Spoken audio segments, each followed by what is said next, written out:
a great one today, for a change. And when I say that, I don't mean to disparage any of the guests we've had over the last 4 years. Some are just better than others. And frankly, there are some of these where I'm not all that hot myself. But this week, a great guest, Paul Krugman. The man is a Nobel laureate in economics, and wouldn't you know it, we're talking about economics, specifically the debt ceiling crisis. So we're talking about how and whether we're going to go over a disastrous cliff by defaulting. Paul has a number of ways to avoid that, none of them foolproof, I might add. It's scary. I was in the Senate in 2011 when the Republicans pulled this shit. Of course, Obama was president. They don't pull this shit with Republican presidents. They unanimously raised the debt ceiling 3 times under Trump, as did the Democrats. But in 2011, Obama blinked, and we agreed to a package that cut spending in the middle of the Great Recession, in the middle of the worst economic crisis since the Great Depression. The agreement came at the 11th hour so late that Standard & Poor's downgraded our Treasury bonds from AAA to AA+, which ended up costing us billions of dollars. But I signed on to the deal, as did every Democrat, because otherwise we would have defaulted and gone off the cliff and possibly send the worldwide recession into a worldwide depression. Well, we're not in a worldwide recession now, but going off the cliff in a month might very well do that. And I'm sure there are not a small number of Republicans in the House and maybe the Senate who would love that, as long as their fingerprints aren't on it. But we really have to make sure that this does not happen. And that's what Paul and I talk about today. So let's get to it. We got Paul Krugman. And a great one today, for a change.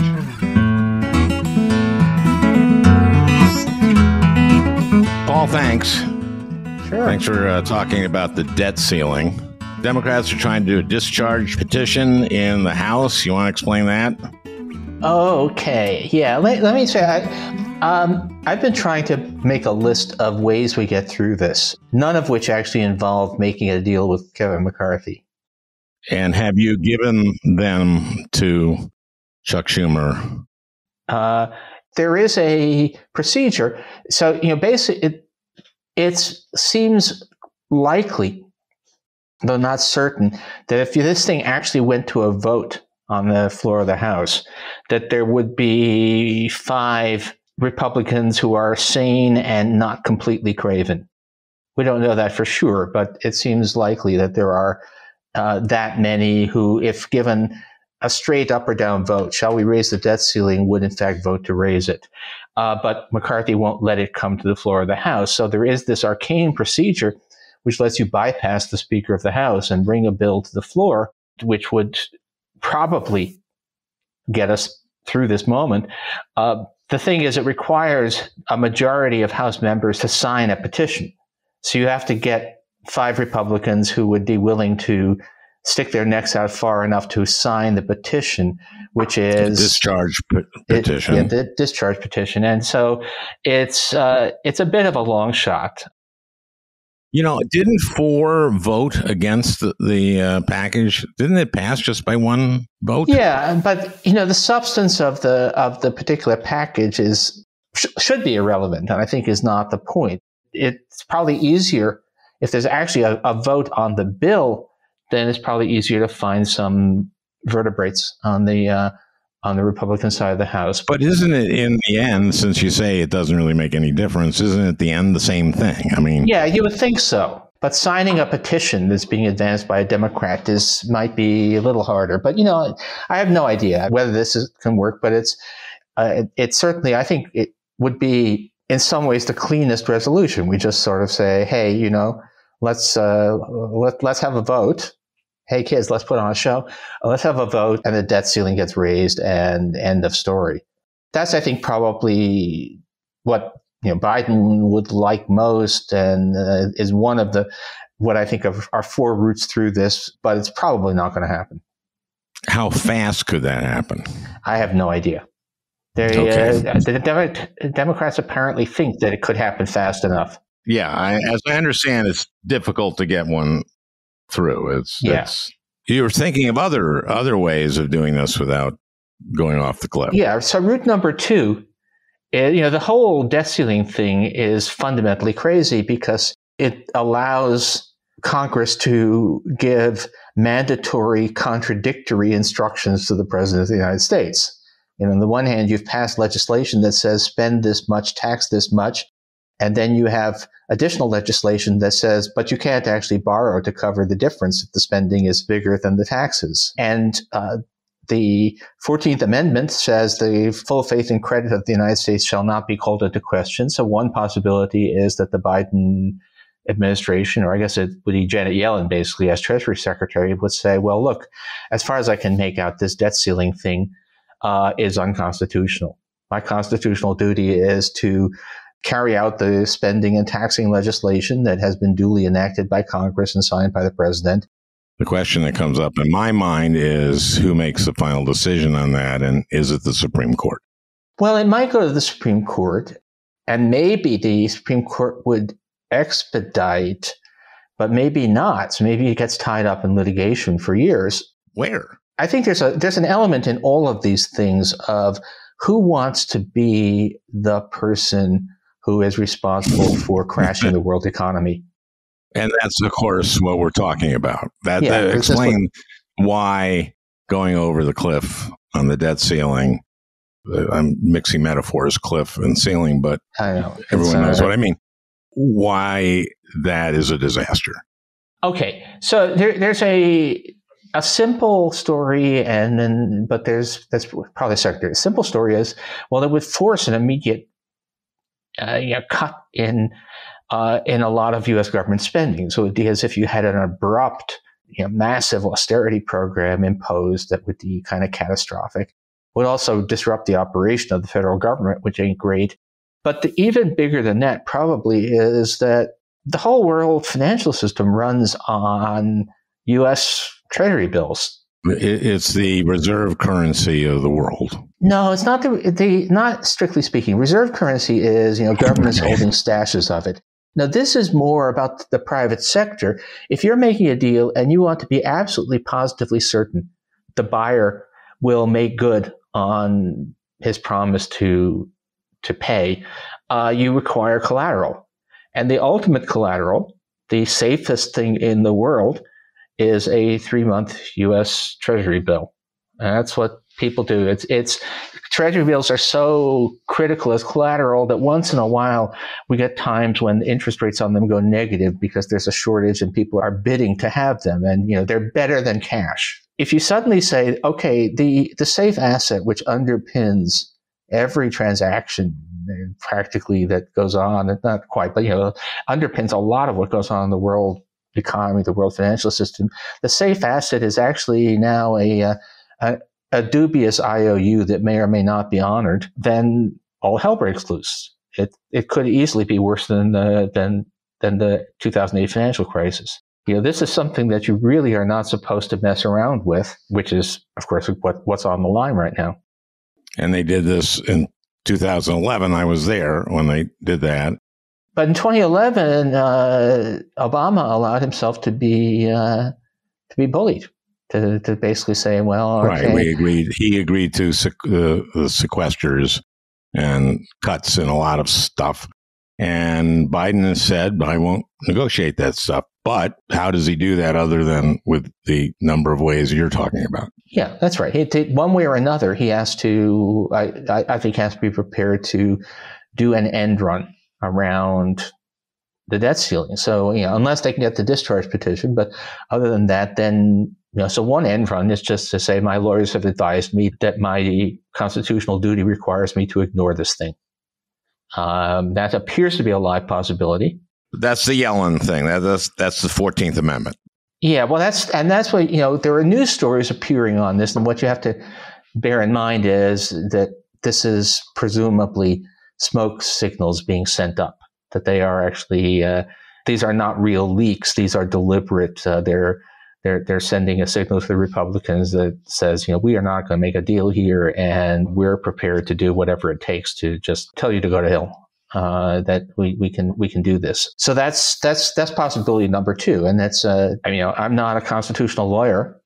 I think and in any case, everything depends on, in the end, the Supreme Court would probably have to rule on it, and if it was just a partisan thing, you could expect the worst. But even this Supreme Court probably doesn't want to be the people who crash the world economy. So this might work. Unfortunately, there are a significant number of people who really would actually not mind too much if terrible things happen to the economy on Biden's watch, but they don't want their fingerprints on it. Mm-hmm. So that's one reason to think that this might actually survive legal challenges. And then there are some more exotic ways of dealing with this, which are gimmicky, but then the whole situation is fundamentally gimmicky. So why not? Now, what's interesting to me is if you go back to the Trump administration, we had three of these, right? We had to raise the debt limit 3 times, and every Republican voted for it, and every Democrat voted for it. Yeah. As I recall. Yeah. This hasn't happened, of course, since the Obama administration. You wrote a book about arguing with zombies, and part of it was that they don't really care about debt, and history shows that. First of all, they don't really care about debt. They passed a $2 trillion tax cut under Trump. Actually, they passed, we've had 2 big pieces of pandemic relief legislation. And the first one was in 2020. It was under Trump. That was, a couple $1 trillion there, no questions. But everything is different when there's a Democrat in office. But there's no hint at all that they care about debt. And anyway, if you care about debt, you say, okay, here's my program for reducing the deficit. Let's get it passed through the normal legislative process. You don't go and threaten to blow up the economy unless you get what you want. And I guess they're trying to relive 2011, where Obama caved. And so they're trying to create a game of chicken. Yeah. The thing is, both parties have changed since then. Republicans have changed. It's one thing, Paul Ryan was a phony, but at least pretended to make some sense. And now it's kind of the party of Marjorie Taylor Greene. But the Democrats have changed too. The trouble, I think, in 2011 was that Obama himself kind of bought into the debt panic stuff. The sensible men and women. Yeah, very serious people. That's what you call them. The very serious people. Obama, to a certain extent, was a very serious person. And so he was actually willing to grant some merit to the complaints about debt. And the current crop of Democrats, and certainly Joe Biden, who would have expected, but Joe Biden is tougher than that. And they take a look at the Republicans and say, we don't give in to blackmail from these people. And these are pretty horrible people. And it does seem that have to be that 5 Republicans step up, because McCarthy is surrounded by the people who finally got him elected on whatever ballot that was. And they're the worst. That's who he's given these top jobs to. Well, yeah. And in fact, what we have here is it's not just that it's a party that only controls one house of Congress that's trying to dictate policy, but it's probably a minority of House members, because there are surely at least 5 Republicans who, in their hearts, know that this is horrible stuff. Now, whether there are 5 Republicans with enough courage to take a stand on behalf of sanity is not clear, but it's definitely clear that we are talking about a minority of even House members are actually dictating this whole confrontation. The question is, I guess, are there 5 Republicans who believe they could survive a primary? in their district. We're always reluctant to talk about financial terrorism or a financial January 6th, but that's what this amounts to. This is saying that we're going to try through terror to get something that we couldn't get through the normal mechanisms of democracy. You would think that there might be 5 members of the House of the Republican caucus who are prepared to lose a primary if that's what it takes to not be part of that. But I don't know. This is not a political party that is, normal by past standards. So how much does the House's bill cut? Oh, gosh. I haven't even really looked at the details, to be honest. I think it's 4.5 trillion. Yeah, or but something it's insane stuff, because especially if you exclude the stuff that they know is political death to be cutting, Social Security and Medicare, and the military, then what's left? We're talking about just totally savage and unsustainable cuts. You're talking about basically wrecking the functioning of the U.S. government. But we shouldn't be even talking about this. This shouldn't be a debate about whether the demands of the terrorists are have some rationality to them, because you don't give in to terrorists. It's just not the way we want to allow things to go. It's important to tell everybody, and I'm sure almost all my listeners know this, is that we've already spent the money, right? I mean, that's why we're reaching a debt limit. But this is money that had been allocated before. We're spending money that we had legislated well before this. That's right. This is not about reining in your spending. This is about refusing to pay your credit card bill when it comes. The spending already took place. The legislation that told the Treasury Department what tax rates to levy, what to spend money on, that was all passed by the normal legislative process. And so now it's only a question of, well, okay, are we going to allow Treasury to raise the money to pay for the things we've already told it to do? The debt ceiling is not a policy thing. It's a weird artifact with obscure historical roots, but it's kind of saying that you can commit to spend a bunch of stuff and then say, oh, but actually I won't pay for it. Are we going to need 60 votes in the Senate? If there's going to be any legislative solution, it's going to be in the House. It's going to involve the House having a floor vote one way or another and in which the debt ceiling gets raised. And otherwise, we're talking about extra legislative stuff. Then we're talking about legal end run by invoking the 14th Amendment, or we're talking about fun stuff like platinum coins and premium bonds, which no one in the Biden administration will talk about them, but we know that those are also on the table. I'm sorry, which the platinum coins, the $1 trillion coin?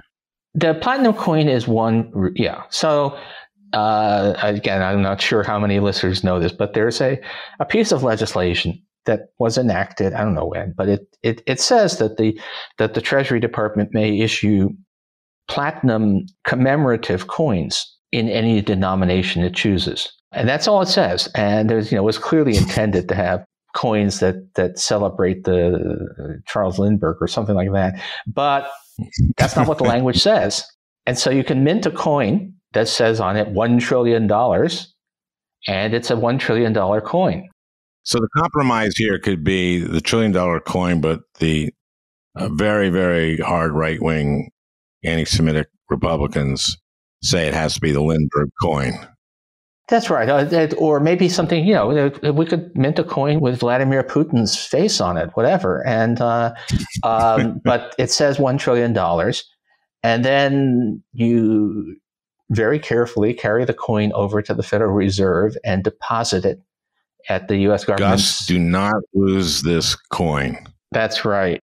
Don't get a latte or an ice cream cone on the way. Yeah, I can see some, that this is a plot for a Netflix movie. Don't give it to Mr. Bean. Yeah.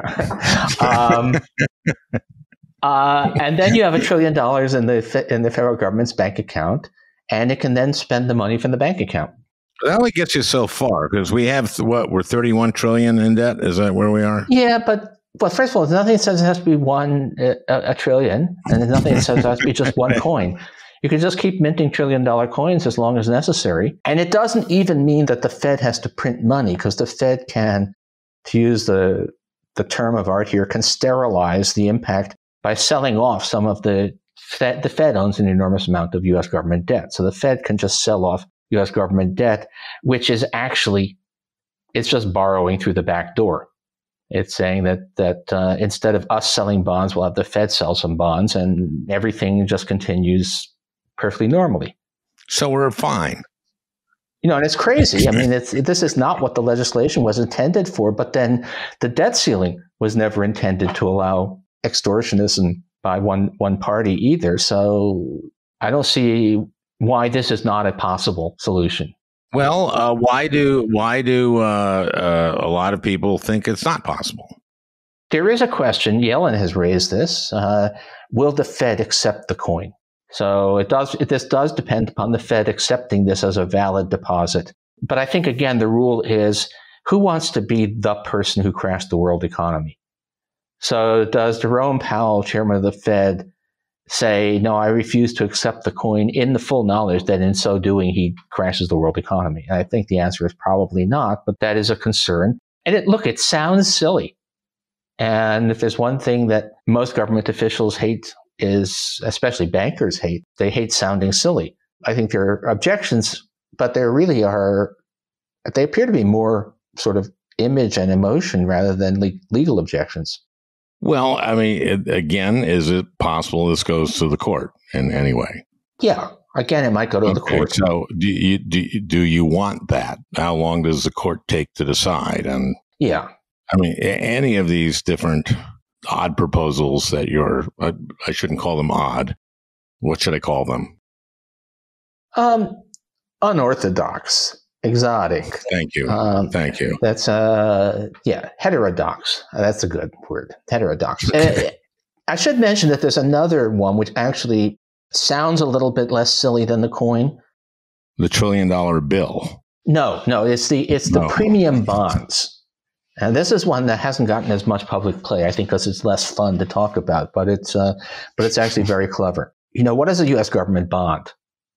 So a U.S. government bond, it says, $1,000, let's say, on it, which is, it's a $10 bond. So it's a promise to be repaid. When it comes to maturity 10 years from now, you will get your $1,000 back.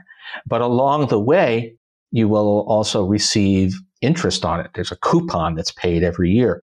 Normally, the Treasury issues bonds, which have a coupon. And, there's a principal, which is $1,000, and there's the coupon, which is the amount it pays every year. And the coupon normally is supposed to be kind of close to what market interest rates are right now.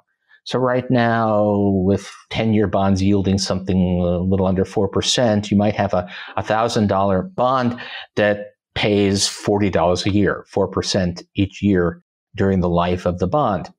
But why not issue a bond? An old $1,000 bond comes due, and you issue a new $1,000 bond, except instead of paying $40 a year, it pays $100 a year. So the coupon is just way above the market interest rate. So then when the Treasury auctions these things off, it doesn't there's always an auction for bonds. The interest rate that you actually end up, the price at which bonds are sold is never exactly the face value. So usually a little bit higher, a little bit lower. And so the effective interest rate is a little bit different. If you had a bond that had an extremely high coupon relative to actual interest rates out there, it would sell for a lot more than face value. So you go out there with a bond that says it's a $1,000 bond, but it pays so much interest that the Treasury actually auctions it off for $1,500. You can do that, and you can say, well, look, we haven't increased the total amount of debt. We've just replaced an expiring $1,000 bond with a new $1,000 bond, except actually we've raised $1,500 in selling this thing. And, well, we haven't increased the debt, right? And on paper, we haven't. In fact, you're borrowing money. In fact, you're raising money. So premium bonds are less obviously silly. If nothing else, I don't know whether I've managed to confuse all of the listeners here, but they're sufficiently confusing that the strangeness. Well, they all of it seem hetero-orthodox. Is that what you called them? Heterodox. Oh, heterodox. I'm sorry. I'm worried these days that if Ron DeSantis hears heterodox, he might think that it means something. Well, worse was heterodox, I guess. Yeah. He'd like heterodox, I think. I think so, maybe. Yeah. Anyway, are any of these actually really being considered? Or are these your heterodox suggestions that people are going, pish posh, we can't do such an odd thing? We know that the 14th Amendment thing is being discussed. We know that because obviously the administration is deliberately leaking the fact that it's being discussed. The others, they don't want to talk about. Who are we talking about here? Administration economic officials. A lot of them are actually people I know. They're reading the same stuff. They're reading the same blogs and newsletters. So they're aware of all of this stuff. And they're also aware of how catastrophic a default would be. So I think we have to assume that they are in fact being discussed, that everything is at least implicitly on the table. But they're also, since the Supreme Court, this could come before them, you're a little bit rolling the dice, right? Well, yeah, it's all rolling the dice. Every one of these possible solutions runs the possibility that the Supreme Court, or in the case of the coin, that the chairman of the Fed might say no. But there is a game here, which is that put somebody in the position of being the last person who can force the U.S. government into default on its debt. You know who I wouldn't want that to be? Samuel Alito.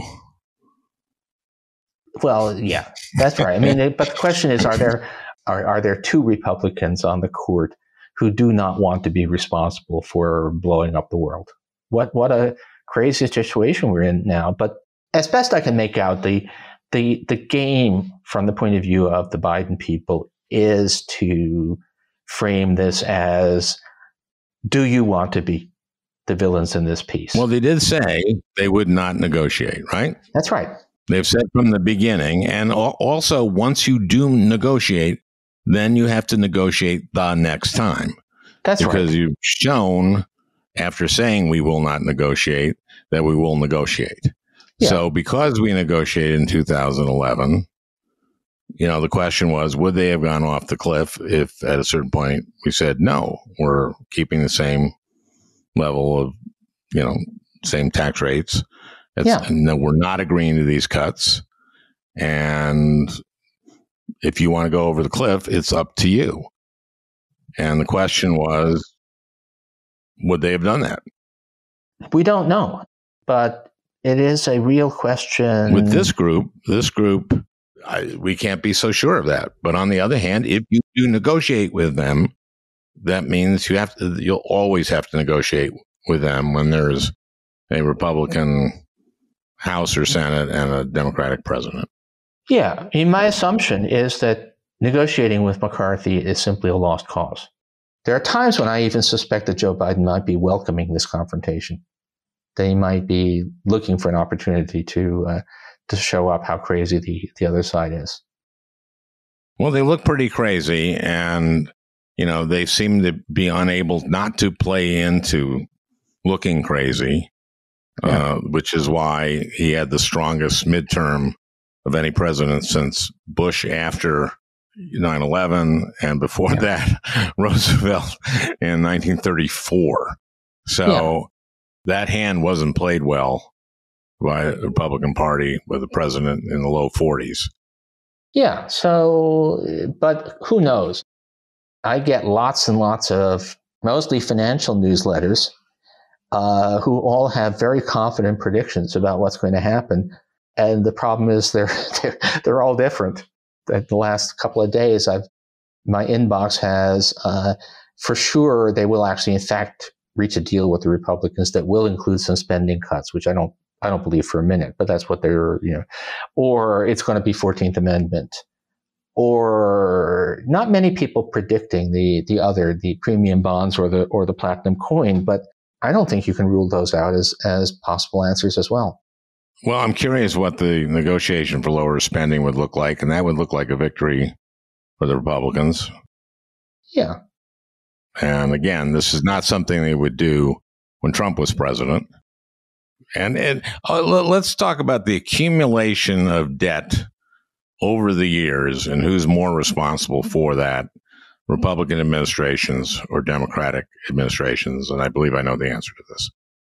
Okay. So, the first thing to say is that there are no hints in the markets or anything else that we have any sort of debt crisis, right? It's not as if the debt is, in fact, a huge burden. Well, let's talk about that. What is, make that case. Okay, well, the first thing you can say is, well, the U.S. government is able to borrow at, until COVID, actually until this recent bout of inflation, the U.S. government was able to borrow at very, very low interest rates.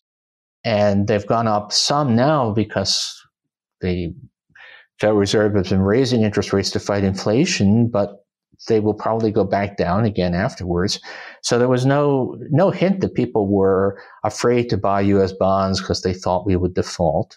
The amount of interest that the federal government pays on its debt as a share of GDP is actually kind of low by historical standards because interest rates have been pretty low. And then you also want to bear in mind that the interest payments actually overstate the true burden because the real value of the debt gets eroded by inflation and also the economy gets bigger. So there's just no hint that we have people say, oh, it's $31 trillion, or do your best Dr. Evil voice, $31 trillion. But everything about the U.S. economy is enormous. As a share of GDP, it's high, but it's not higher than, it's more or less what it was at the end of World War II. Well, we just won World War II. Well, we just fought a devastating pandemic. That's a pretty big chunk of the debt. Yep. So, but also the point was there was no problem. There was no crisis from the wartime debt. Our debt is, Japan has roughly twice as high a ratio of debt to GDP as we do, and they have no problems. Now the growth after World War II, remarkable growth. Yeah. You always look at what were the highest tax rates for the upper brackets at that time. What were they? Oh, yeah. Well, I guess there were a couple of quirks, but basically under Eisenhower, the top tax bracket was 91%. Not much money was actually taxed at that rate because there were ways to shelter and reduce. But still, fact of the matter is, even once you take all of that into account, tax rates under that raving Marxist Dwight Eisenhower were way higher than anything we've seen since. And it was also the greatest boom in U.S. history. There's a lot of reasons for that. Yeah. People coming back from World War II trained to do certain kinds of things. We started educating. We actually started people giving free college, right? Yeah, we gave GI Bill as a big part of that. Lots of infrastructure spending, housing, but the interstate highway system was that's Eisenhower. That was a good use of federal money, right? Yeah. Yeah, and we didn't try to do anything funny with it, with like somehow have it a public-private partnership, or it would just plain had the government go out there and build roads. Actually, one of the things that's kind of funny right now is we don't know about artificial intelligence, call it that, whatever it really is. And you have people who are simultaneously saying this is going to lead to the greatest economic boom in the history of the human race. Oh, and also Social Security and Medicare are going to go bankrupt. And you can't actually believe both those things. If we're about to have an enormous boom, we're also going to have an enormous boom in tax revenue. So maybe we're on the verge of another great boom. Maybe not, but it's or maybe the robots will take all the Social Security money. The robot, or just kill us all. Yeah. But the point is, anyway, that, yeah, but I think that the main lesson from the great post-war boom is negative, which is if you think that high tax rates are devastating and destroy incentives and kill the economy, how do you explain how well the economy did at a time when tax rates were really pretty high? Speaking of tax rates, one of the things that kills me is that part of this Republican package they put forward includes cuts in the new spending for the IRS, which would actually increase the debt. Their cuts in the new spending for the IRS would increase the debt. And let me explain that. Because the new spending, part of what it does is it hires a lot of sophisticated auditors, because right now they don't have enough sophisticated auditors to look at the returns of high income people. And so mainly what the IRS does now, they go after more people who are low income and who are on the earned income tax credit than they go after high earners. And part of this is to hire these auditors who can go after high income people. Also, a lot of the money, this is $80 billion, goes to new technology, because the technology the IRS has now is ancient. Now, more people answering the phones, and the place operates much, much more efficiently. Now, I love this. The Republicans are saying, well, we don't like this because these new IRS agents are armed.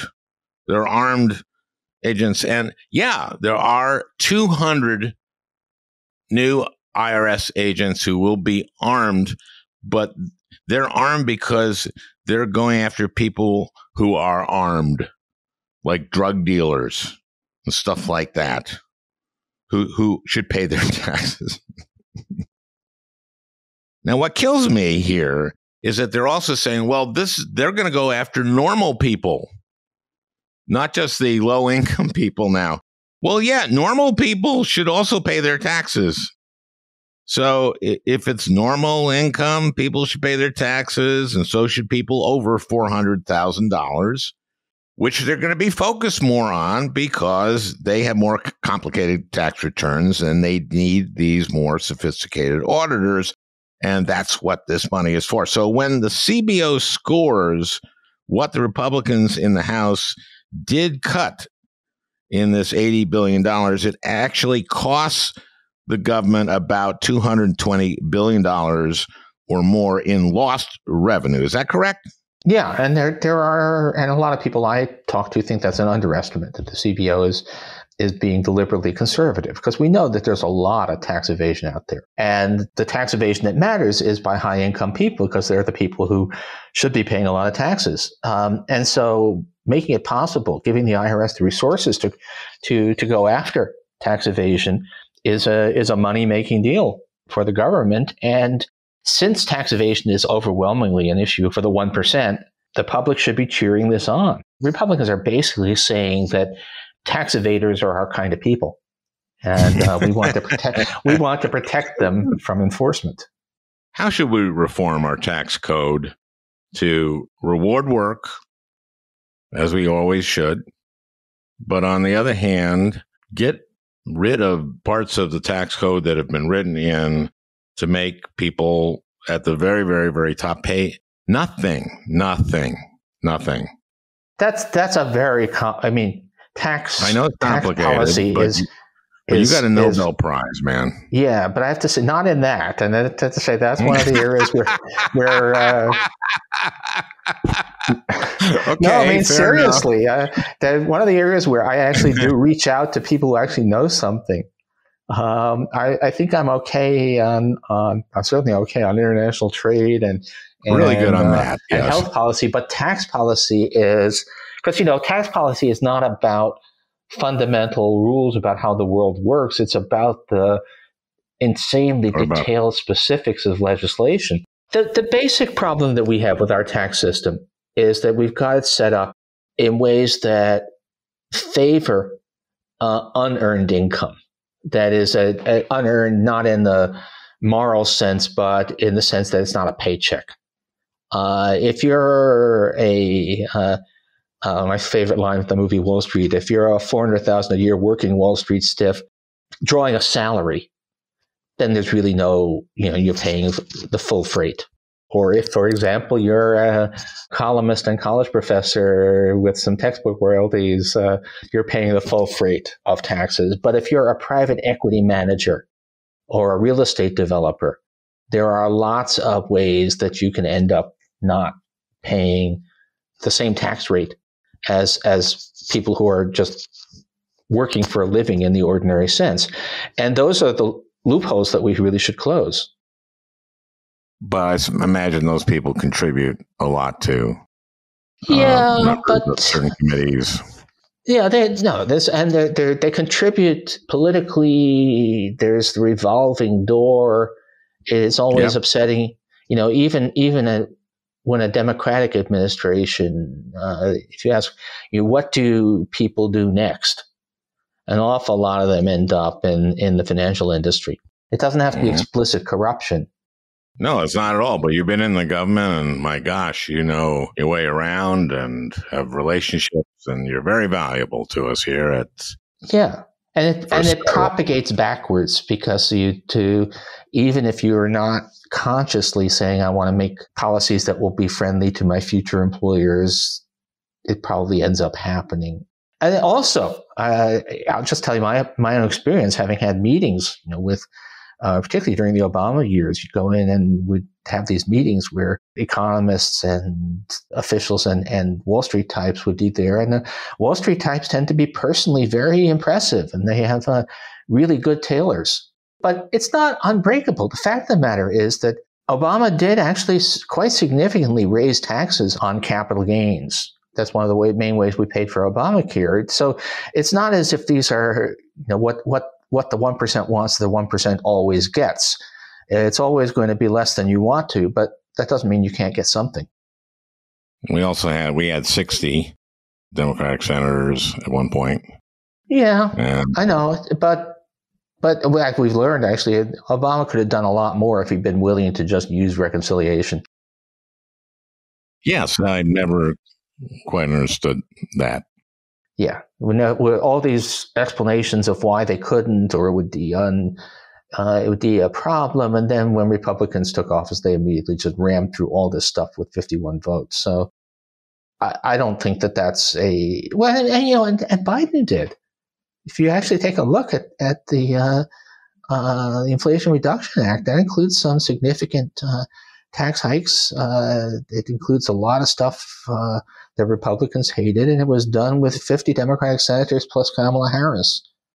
You don't want to be completely naive and say, oh, here's the right thing to do, and surely Congress will do the right thing, but you don't want to give in to despair either. No, and one of the things, of course, that the Republican plan wants to do is get rid of a lot in the Inflation Reduction Act, including a lot of the spending on addressing climate. Yeah, we'll crash the financial system unless you agree to helping us cook the planet, is basically one way to put it. So, yeah, more reasons why you just can't do this. This cannot be a negotiation. So, Paul, just to end here, set up the ideal tax system in the United States. Oh, wow. I mean, I don't... There are all kinds, like I said, taxes are a really complicated subject, but as best I can make out, there's a pretty good case for basically taxing all income the same, whether it's capital gains or investment income or salaries. But you want to encourage people to invest. Yeah, well... Yeah, there's lots of reasons why. And the trouble with it, if you tax different types of income differently, then you create an awful lot of business for accountants and people who can hire fancy accountants. That is true. And so probably all income should be taxed the same, and all income should be taxed on a strongly progressive schedule. Doesn't have to be Eisenhower level taxes, but there's pretty solid economic analysis that says that the highest incomes should be taxed at something like 70%, which, by the way, that's not as outlandish as it seems, because you want to have state and local taxes. So if you're a $400,000 a year working Wall Street stiff living in New York City, you actually are paying more than 50% on the last dollar of your income already. But there's a lot of income that's not being taxed like that should be. Well, how do these Bezos and Musks get away with paying nothing? Nothing. Is it that they just have $100 billion in assets and they borrow against that, and that's not income when you borrow it, and you can borrow $10 million and spend $9 million of it? Unrealized capital gains. You have these assets, you don't sell them, but you can live off them anyway because you can put them up as security for borrowing, and you live the lifestyle of that all that money allows, but you don't produce any reported income. But we can, it doesn't have to be that way. It is certainly possible to set up a system where one way or another, actual capital gains are taxed whether or not you've actually sold the stuff. Isn't that easy to explain? I mean, isn't it easy? Couldn't the American people grasp that with these top examples and just you go? Would hope. I mean, I have to say, I'm almost starting to feel that Elon Musk, by being such an increasingly unpleasant person. Oh, okay. I thought you were going to go somewhere else. No, that he may be doing us a favor by making it easier. I mean, people kind of like Amazon. And so the fact that Bezos gets away with a lot in taxes, it's hard to reconcile against that. But Musk, to say the man who destroyed Twitter should also actually pay his taxes might be an easier case to make. Am I talking about a wealth tax? Or? I kind of like the wealth tax thing. There are other people who want it to be a market-based tax on capital gains. I mean, tax policy can get insanely complicated, and I'm not sure that I know. It's all largely a question of what's easiest to enforce and administer. But wealth tax certainly is.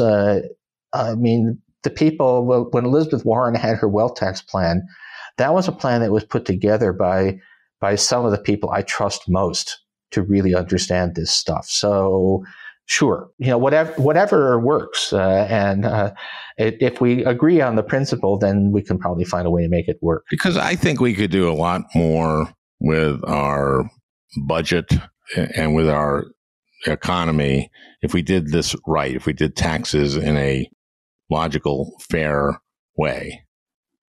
Yeah, right? I gotta say, when all is said and done, if you want America to look like Denmark, which I do actually, I wish we had that kind of really strong social safety net.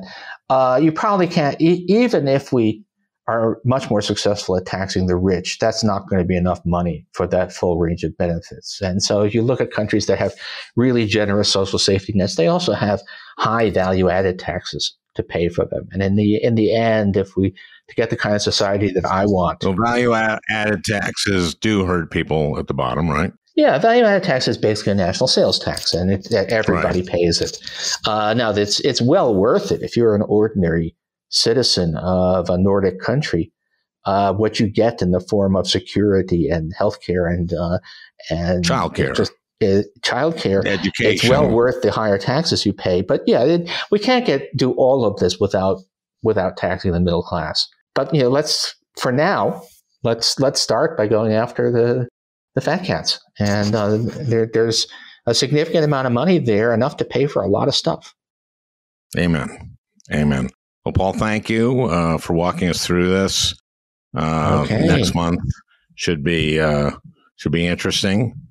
And we'll see if one of your, kind of unorthodox, this as heterodox solutions comes to pass. It will be a time of great excitement and fun and absolute terror. Well, I hope you enjoyed listening. That beautiful music is by Leo Kottke, the great Leo Kottke. I want to thank Peter Ogburn for producing this podcast. We'll talk again next week.